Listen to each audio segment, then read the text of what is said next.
The worst thing about genocide isn't the persecution, the torture, or the killing. It's on days like these, Mother's Day, where we should be spending the day with our mothers, yet we spend the day praying and hoping they're alive. It's come to a point where these holidays purely exist to remind us of what we can't have, our mothers.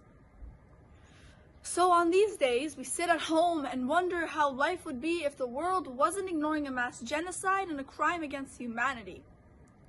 Take a minute to think about the kids whose mothers are missing, kids whose mothers are in concentration camps. Take a minute to think about the mothers being separated from their children, the worst pain imaginable.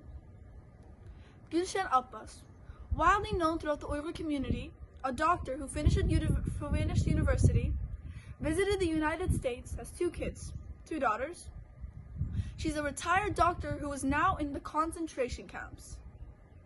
And in the words of her own daughter, Ziba Murat, "My mother is a retired doctor. She has no need for vocational training. We demand her release from the Chinese government immediately."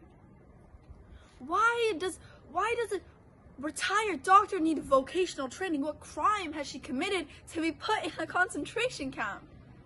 It's as if taking a teacher to a teaching school to learn how to teach. It doesn't make sense. Yet it happens. It happens. Gulshan Abbas is one among the thousands of Uyghur mothers being locked up and tortured on Mother's Day. Mother's Day was created to honor motherhood, to honor our mothers, their sacrifices, their impact in the society. Yet on this day, so many of them suffer. And on behalf of the Uyghurs in the diaspora, I demand the immediate release of Gulshan Abbas and all the other victims of the concentration camps immediately.